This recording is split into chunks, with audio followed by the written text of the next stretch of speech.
Da Fresh Morning. Da Fresh Morning. Vous êtes sur les 104.5 Urban FM, la station urbaine, et vous écoutez le Da Fresh Morning.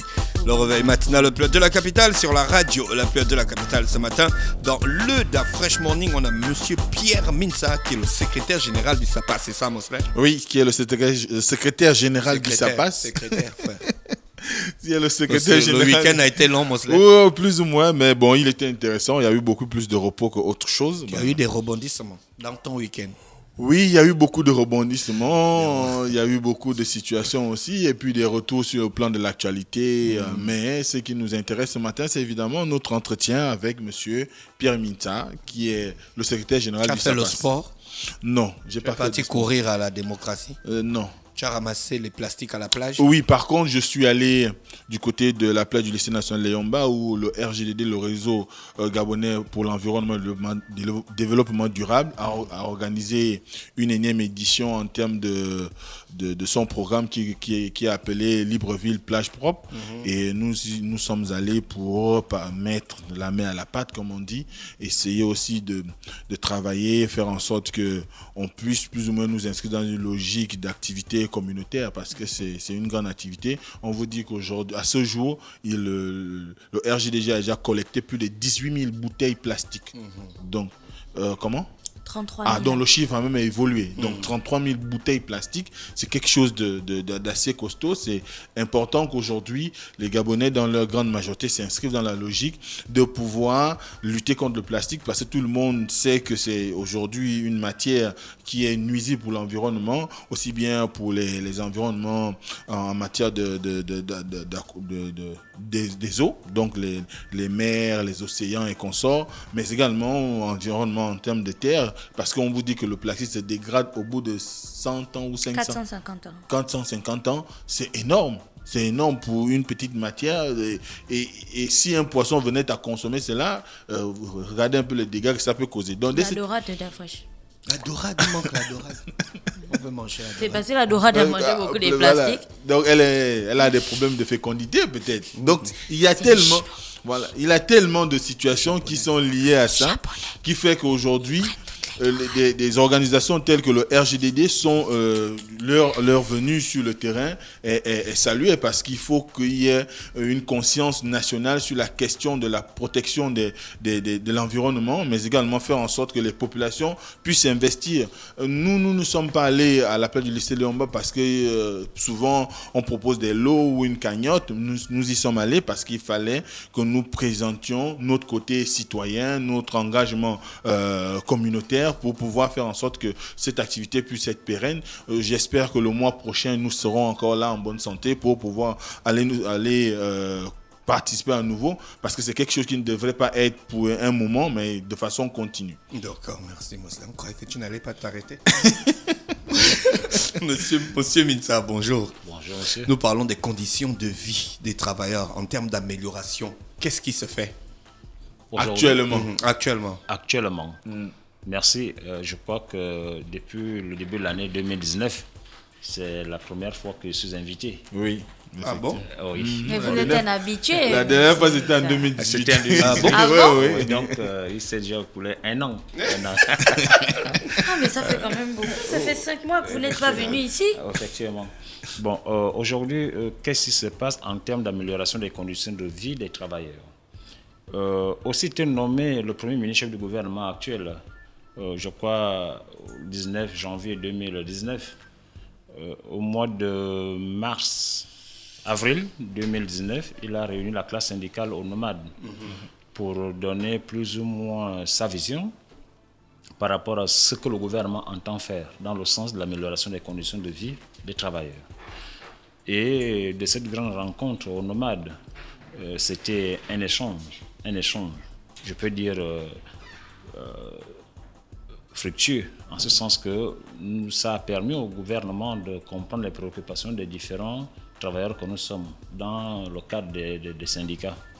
Et nous n'avons pas manqué de signifier à Monsieur le Premier ministre actuel que ce dialogue a été rompu depuis 2016 jusqu'à sa nomination, parce que de 2016 jusqu'à la veille de sa nomination, on n'avait plus jamais été en contact avec le gouvernement. Je parle de tous les partenaires sociaux. Qu'à cela ne tienne, le Premier ministre nous a invités à nous inscrire dans un autre dialogue de plus, qui pour ma part semble utile et nécessaire. Et d'aucuns pensent que c'est un dialogue inutile. Mais non, nous, au niveau du SAPAS et du bloc syndical, nous pensons que c'est un dialogue utile parce que s'il y a des problèmes entre employeurs et employés, la seule plateforme qui permet de régler ces problèmes, c'est le contact direct, donc le dialogue. Donc à ce titre, il a indiqué les 3 thématiques sur lesquelles nous allons regarder. Il y a la thématique en rapport avec les réformes structurelles du gouvernement. Il y a la thématique en rapport avec les priorités sociales. Il y a la thématique en rapport avec le dialogue social, le dialogue social permanent. Et ce travail se fait actuellement au niveau de la fonction publique. Les différents syndicats y prennent part pour désigner les représentants qui assisteront à ces grandes assises et puis le choix des thématiques. Qu'est-ce qui a été prévu pour les réformes structurelles que le Premier ministre vous a proposées? Effectivement, nous ne pouvons pas déjà dire qu'il y a déjà eu ces réformes parce que c'est au cours de cette commission que nous allons examiner toutes les réformes qui ont été prises par le gouvernement de façon unilatérale. Donc, aussi bien celles qui sont déjà engagées que celles à venir.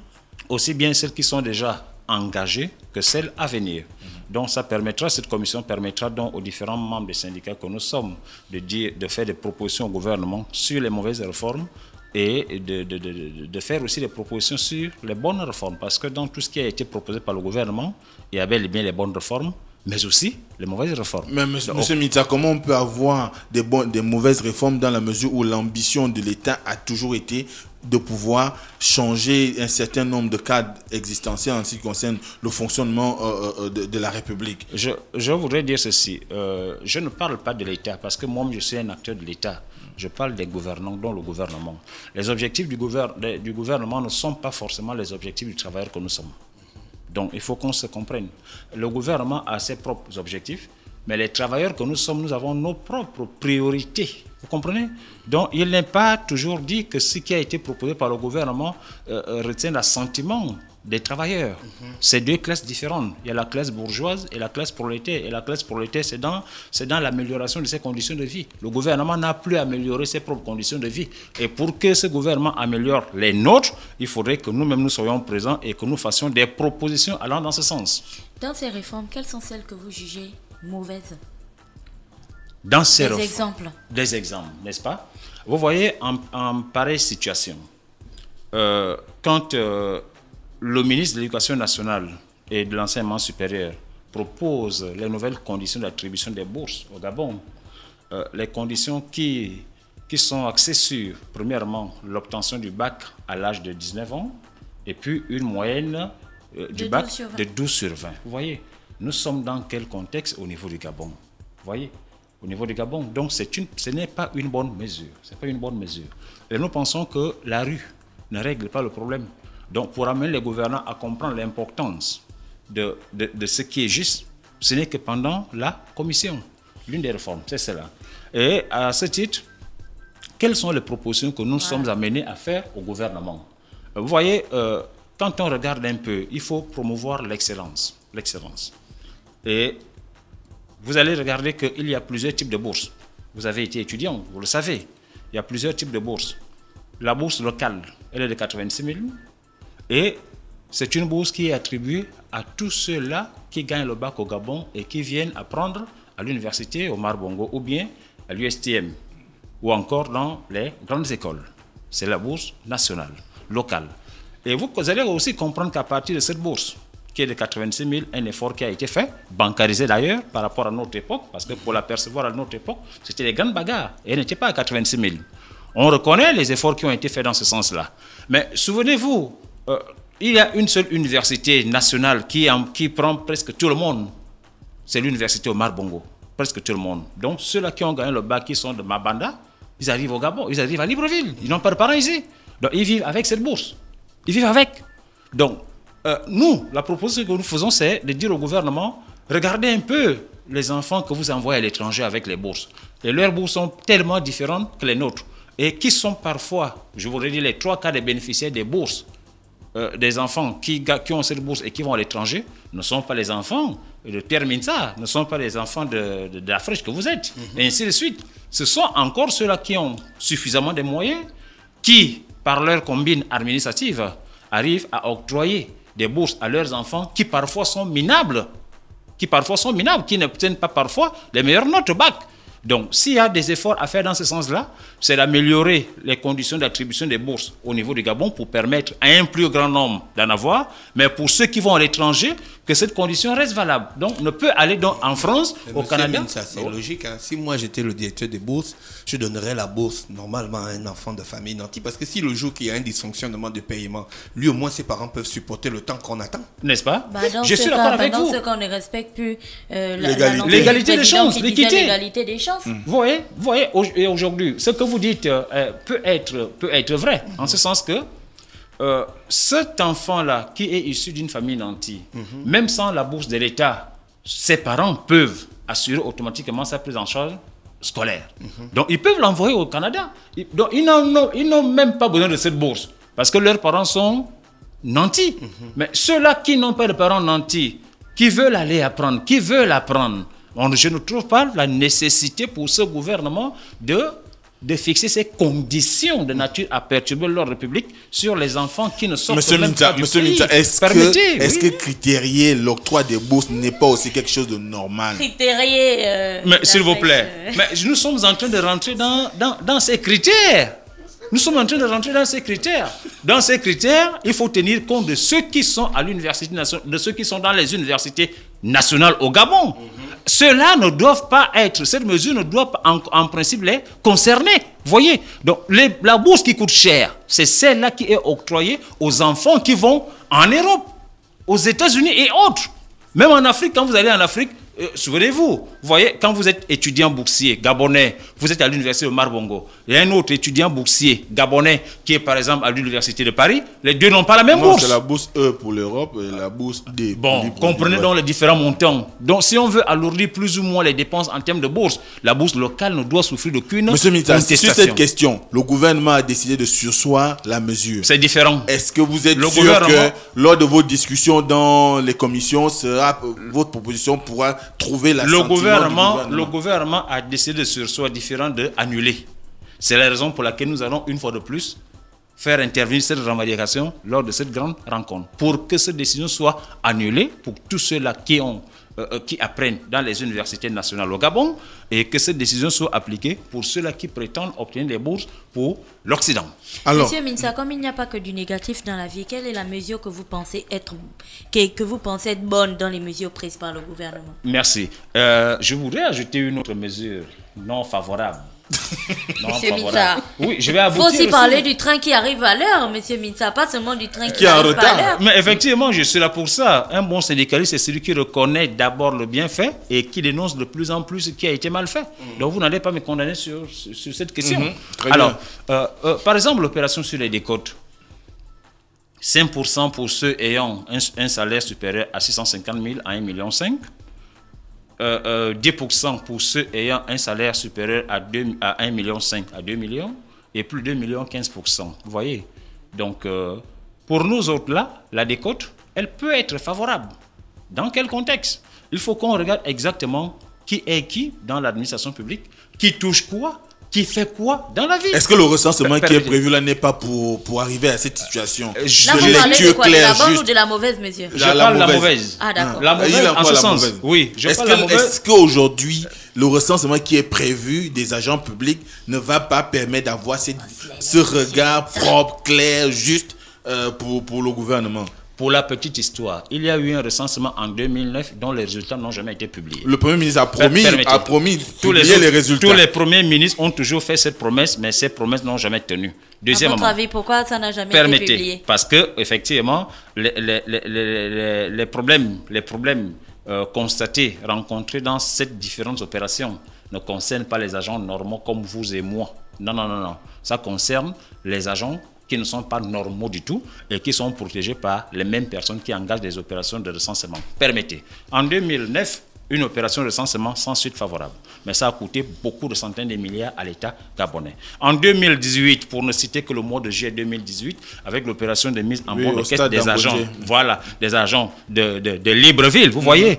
Et entre autres objectifs, c'était pour l'administration de regarder qui est qui, vous voyez, identifier qui est qui, savoir qui prend quoi, savoir qui est localement implanté ici. Mais quand cette opération s'est déroulée, aujourd'hui, les seules victimes qui en souffrent encore, ce sont ces fonctionnaires qui sont localement au Gabon, qui, n'ayant pas fait le travail, l'administration n'ayant pas fait son travail, c'est-à-dire vous avez été affecté au lycée d'État de Libreville pendant 3 ans, et après on vous affecte au lycée Simon Yonaba de Bitam, l'administration ne faisant pas son travail de régularisation de votre situation. Vous êtes toujours considéré comme fonctionnaire affecté à Libreville. Donc, vous vous êtes retrouvé en bon de caisse, alors que vous exercez réellement à Bitam. Vous voyez? Ce qui fait que ça a causé, je voudrais dire, du tort à tous ces agents-là. Vous voyez? Alors que la même administration qui avait pour charge de voir qui est exactement au Gabon ou qui est exactement en diplomatie, cette administration, par le biais de leur façon de faire, ils ont fait venir les gens qui volontairement ont abandonné leur poste de travail et qui se sont implantés dans la diaspora. Monsieur, vous ne pouvez pas dire que c'est l'administration qui les a fait venir. Mais c'est l'administration. Je vous dis, c'est l'administration. Je confirme, c'est l'administration. Alors, il faudrait donc permettre. Non, ce ne sont pas des accusations graves. Avez-vous des preuves matérielles pour étayer? Ce ne sont pas des accusations graves, ce sont des accusations fondées. Et si l'administration m'entend aujourd'hui, que l'administration vient démentir cela ici. Parce que je m'en vais vous prendre. Je m'en vais vous prendre un seul exemple. Comment se fait-il que l'opération de recensement qu'il y a eu, avec la mise en bonne de caisse qu'il y a eu en 2018, au mois de juillet, que l'on nous dise aujourd'hui que nous n'avons pas trouvé le fichier? Ce fichier est parti où? L'appareil qui a servi. Mais oui. Il a disparu. Tout d'un coup, il a disparu. Tout d'un coup, il a disparu. Mais oui, vous voyez, tout d'un coup, ce fichier a disparu. Du mois de juillet 2018 au mois d'avril 2019, un fichier d'État a disparu. Alors, si ce fichier n'a pas disparu, que la fonction publique, que l'administration publique nous donne les résultats de cette opération.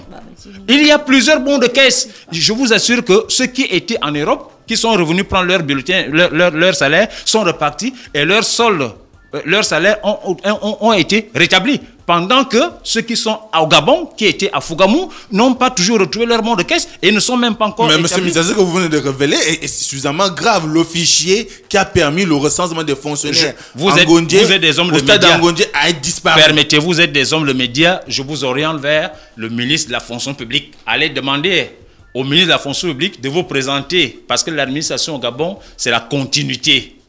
Vous comprenez? L'administration au Gabon, c'est la continuité. Allez donc poser la question à Madame le ministre actuel, que puisqu'il y a eu opération de mise en bonne de caisse au mois de juillet 2018, où sont les résultats? Montrez-nous au moins les données qui ont été prélevées et l'appareil qui a servi à ce recensement. Où est cet appareil? Très bien. Oui. Alors, vous parlez de... Mais Mosley, M. Mintsa n'a pas parlé du point de la bonne réforme. Ouais. La bonne réforme, à ce jour. La bonne réforme. La bonne réforme, c'est de faire en sorte que, quand on parle de l'opération de décote, je n'en ai pas terminé, oui, pour les salaires compris entre 650 000 et 2,5 millions, vous voyez, c'est une mauvaise réforme. Mais pour ceux-là qui ont des salaires supérieurs à 3 millions, 4 millions, la réforme s'y est. La réforme, c'est parce qu'aujourd'hui, si vous êtes au parapublic, un directeur général d'une institution parapublicaine, vous voyez, je voudrais vous dire que son salaire commence au minimum 7 millions. Ah oui. La spécificité de l'emploi et de la fonction. Les salaires des DG ont été publiés dans un document il y a quelques années. Sûr.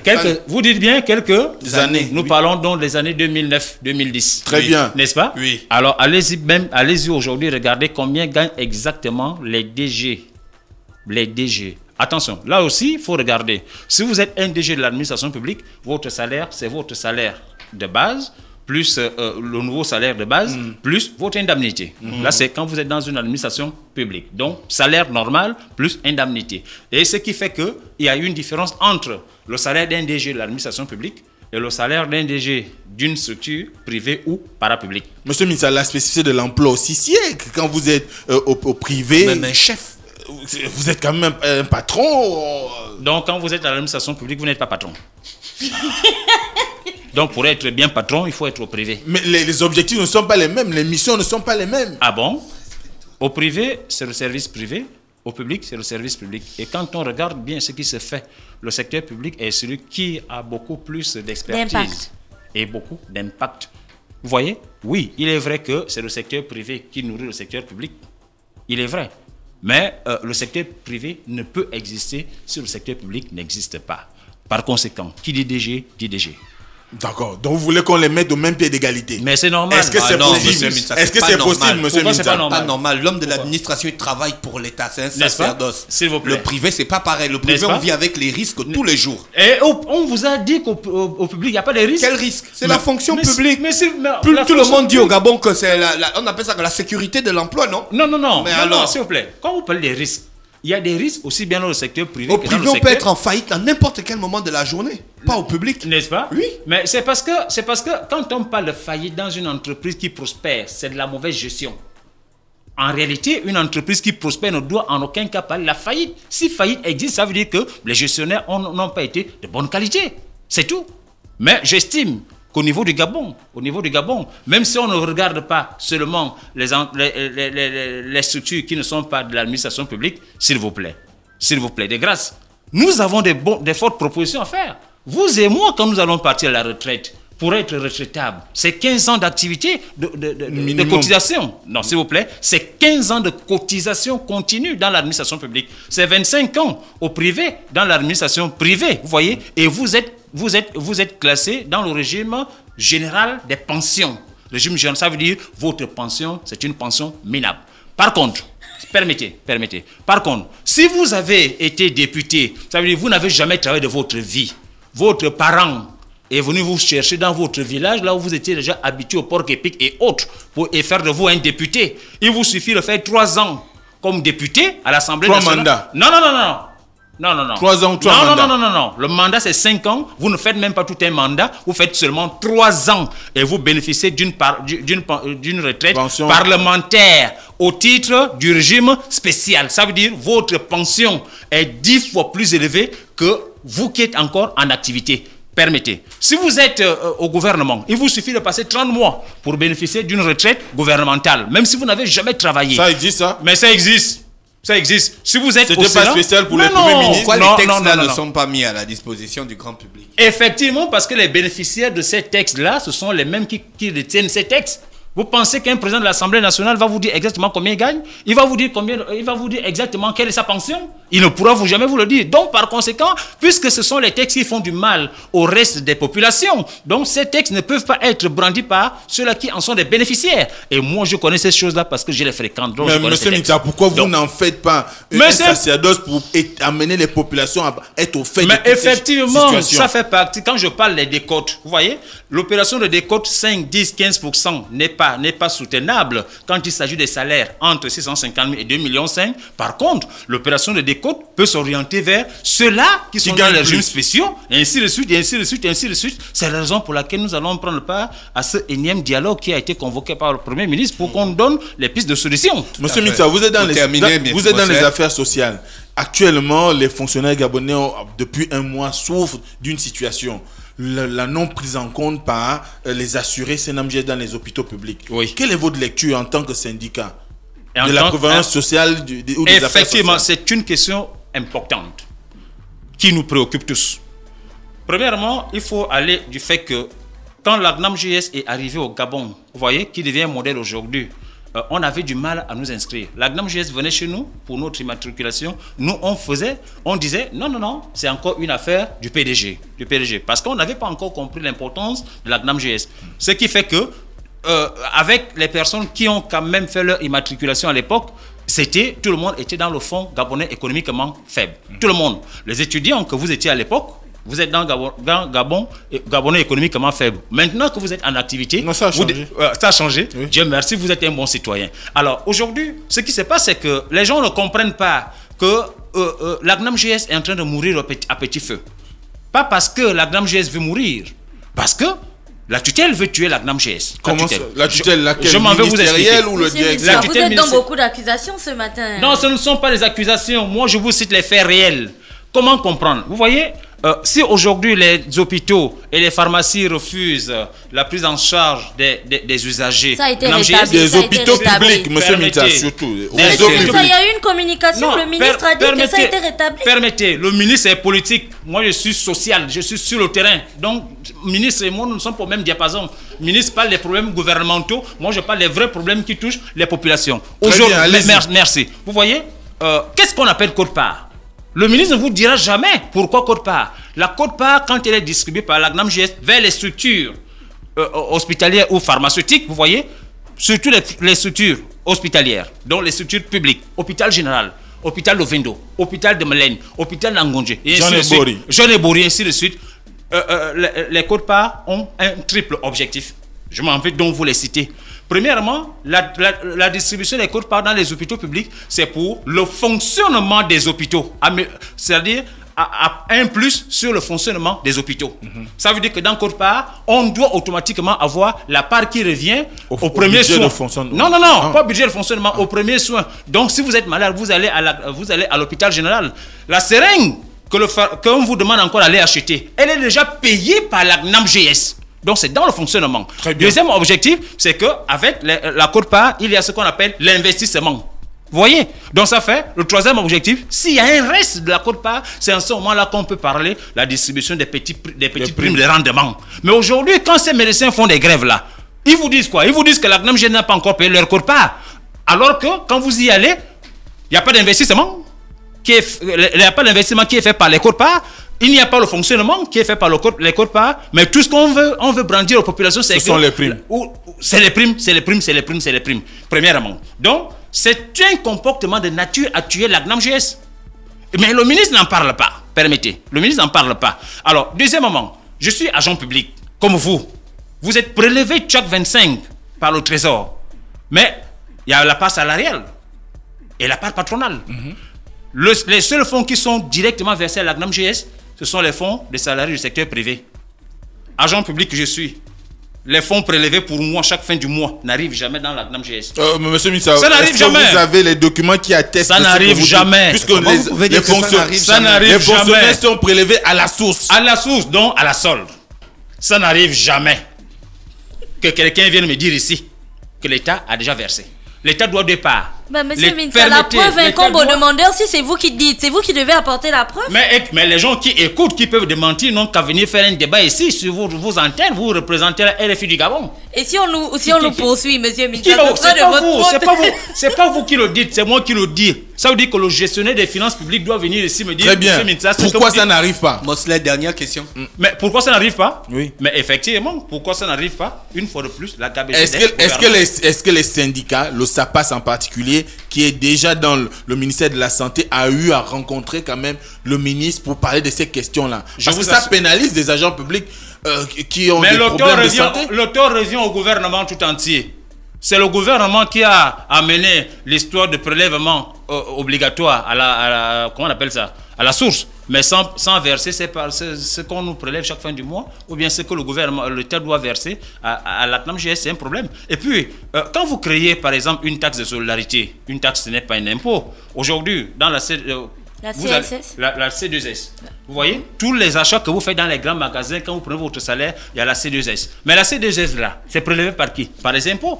Et quand les impôts ont déjà prélevé cela, ils versent une petite quotité à la GNAM-GS. Alors, c'est autant de problèmes qui vont amener la GNAM-GS à la faillite. Quand vous me posez la question si je me suis rapproché de la tutelle. Mais les ministres qui arrivent à la santé, aux affaires sociales ne viennent pas pour l'amélioration des conditions de vie. Permettez-moi. Il y a les quote-part qui sont distribués partout. Comment comprendre que les quote-part qu'on donne dans les hôpitaux, qu'on les partage au ministère? Ça ne doit pas se faire.